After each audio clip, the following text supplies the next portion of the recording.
அஸ்ஸலாமு அலைக்கும். இன்னைக்கு ராபியா குக்கிங்கில் என்ன செய்ய போகிறோம் அப்படின்னு பார்த்தீங்கன்னா, கறி தோசை தாங்க செய்ய போகிறேன். நான் ஏற்கனவே ஒரு டைம் கறி தோசை போட்டிருக்கேன். அது ஒரு விதம்னா இது ஒரு விதம். இது எப்படி செய்கிறது அப்படின்னு சொல்லிட்டு நான் பார்க்கலாம். நான் வந்து ஒரு 1/4 கிலோ போன்லெஸ் கறி வந்து எடுத்திருக்கேன்.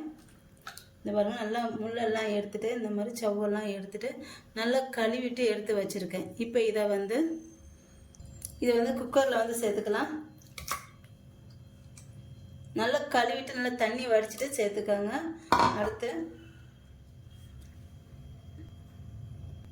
இதில் கொஞ்சமாக உப்பு, அடுத்து வந்து ஒரு 1/2 ஸ்பூன் இஞ்சி பூண்டு பேஸ்ட்டு சேர்த்துட்டு இதை வந்து நல்லா வேக வச்சு எடுத்துக்கலாம். இப்போ இதை வந்து ஒரு 6 விசில் விட்டு வேக வச்சு எடுத்துக்கணும். இப்போ இதை வேக வச்சு எடுத்துறேன். இப்போ பாருங்கள், இந்த கறியை வந்து நான் நல்லா வேக வச்சு எடுத்துட்டேன். இப்போ இந்த கறியை வந்து நான் வந்து அரைச்சி எடுத்துக்கிறேன். இப்போ ஒரு ஜாரில் சேர்த்துட்டு இதை அரைச்சி எடுத்துக்கலாம் அந்த கறியை. அடுத்து நான் வந்து ஒரு 2 முட்டை நல்லா அடித்து வச்சுருக்கேன். இது வந்து தோசை மேலே ஃபஸ்ட்டு வந்து ஊற்றுறதுக்காண்டி இந்த முட்டையை வந்து நல்லா அடித்து வச்சுருக்கேன். பாருங்கள், இந்த மாதிரி நான் வந்து கறியை வந்து அரைச்சி எடுத்துருக்கேன். கொஞ்சம் கூட துண்டே இருக்கக்கூடாது. இந்த மாதிரி கொரகொரப்பாக அரைச்சி எடுத்துக்கணும். இப்போ இது எல்லாத்தையும் எப்படி செய்கிறது அப்படி சொல்லிட்டு பார்க்கலாம். இப்போ ஒரு பாத்திரம் வச்சுருக்கேன். இதில் ஒரு 2 ஸ்பூன் எண்ணெய் வந்து ஊற்றிக்கிறேன். ஊற்றிட்டு இது நல்லா காயட்டும். காஞ்சதுக்கப்புறம் இதில் வெங்காயம் வந்து சேர்த்துக்கிறேன். இப்போ இதில் பொடியாக நறுக்கின வெங்காயம் ஒரு 2 வெங்காயம், மீடியம் சைஸ் வெங்காயம் 2 வெங்காயம் நல்லா பொடியாக நறுக்கிக்கோங்க. நறுக்கிட்டு இது சேர்த்துக்கலாம். இதில்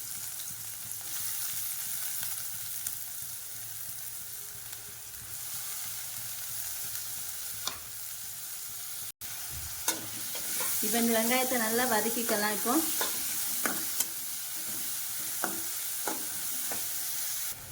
இப்போ வெங்காயம் வந்து வதங்கிடுச்சு. இப்போ இதில் 1 ஸ்பூன் இஞ்சி பூண்டு பேஸ்ட் வந்து சேர்த்துக்கிறேன். அதை சேர்த்து வதக்கிக்கலாம். பச்சை வாசனை போக வெங்காயத்தோட இஞ்சி பூண்டு பேஸ்ட்டை வதக்கிக்கணும்.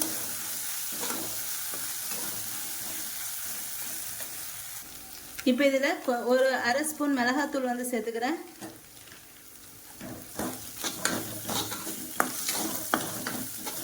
அதில் 1 ஸ்பூன் மிளகாத்தூள் சேர்த்துக்காங்க. ஒரு 1/4 ஸ்பூன் மஞ்சத்தூள் வந்து சேர்த்துக்கிறேன். மிளகாத்தூள் 1 ஸ்பூன் நிறைய சேர்த்துக்கோங்க. அப்போ தான் நல்லா ஸ்பைஸியாக காரமாக நல்லா இருக்கும் சாப்பிட்றதுக்கு வந்து.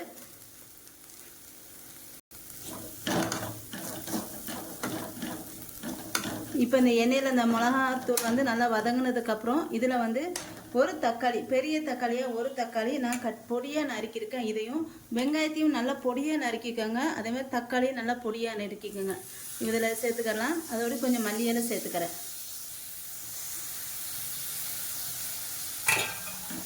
சேர்த்துட்டு இதையும் வதக்கிக்கலாம் நல்லா.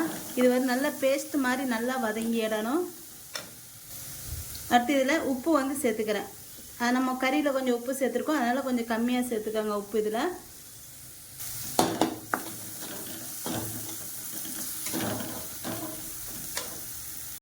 இப்போ இதில் நான் வந்து 1 ஸ்பூன் ஜீரகத்தூள் வந்து சேர்த்துக்கிறேன். 1 ஸ்பூன் கரம் மசாலா சேர்த்துக்கிறேன். சேர்த்துட்டு இதை எண்ணெயோடு சேர்த்து நல்லா வதக்கிக்கோங்க. வதக்கிட்டு இதில் கொஞ்சமாக 1 கிளாஸ்க்கான தண்ணி வந்து ஊற்றிக்கலாம். இப்போ இதில்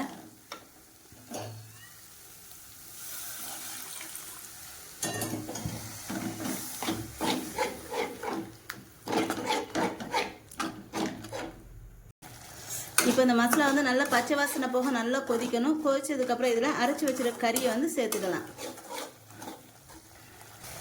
இப்போ இதில் கறியை வந்து சேர்த்துக்கிறேன்னா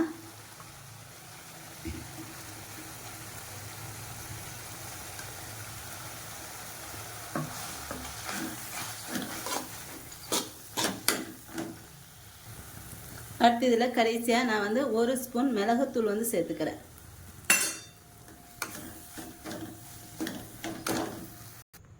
பாருங்கள், குழம்பு வந்து ரொம்ப ட்ரையாக இருக்கக்கூடாது. இந்த மாதிரி கொஞ்சம் இதாக இருக்கணும்.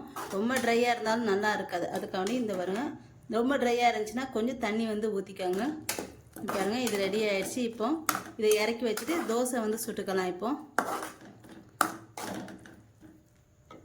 இப்போ ஒரு தோசைக்கல் வச்சுருக்கேன். தோசைக்கல் நான் கொஞ்சம் எண்ணெய் ஊற்றி நல்லா காஞ்சதுக்கப்புறம் இதில் தோசை வந்து ஊற்றிடலாம். இப்போ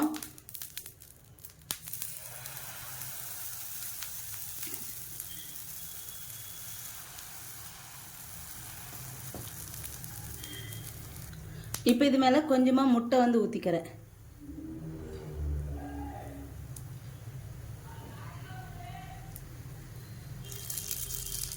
இப்போ கறி மசாலா இருக்குது பார்த்தீங்களா, அதை வந்து வச்சுக்கிறேன் இது மேலே.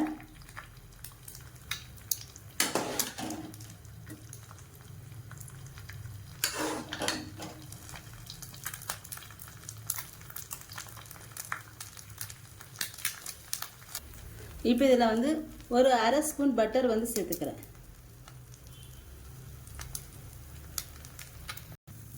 இப்போ இந்த தோசையை வந்து நம்ம திருப்பி போட்டுடலாம்.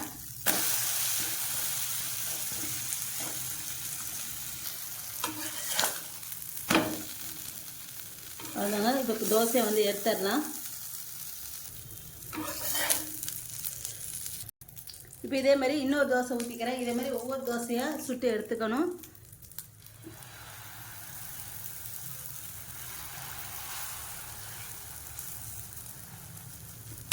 அதே மாதிரி முட்டை ஊற்றிக்கலாம். இதில்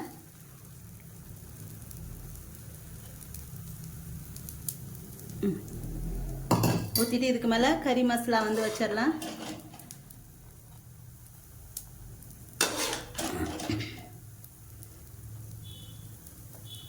அதே போல் ஒரு அரை ஸ்பூன் பட்டர் வந்து சேர்த்துக்கிறேன். இப்போ தோசையை வந்து திருப்பிக்கிறேன். பாருங்கள், இப்போ தோசையை வந்து எடுத்துடலாம். இதையும்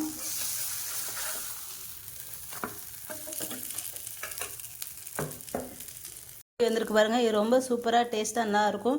இதே மாதிரி செஞ்சு பாருங்கள், கண்டிப்பாக நல்லாயிருக்கும். என்னோட இந்த வீடியோ உங்களுக்கு பிடிச்சிருந்தா லைக் அண்ட் கமெண்ட் ஷேர் பண்ணிக்கோங்க. என்னோட சேனலை மறக்காமல் சப்ஸ்கிரைப் பண்ணிக்கோங்க.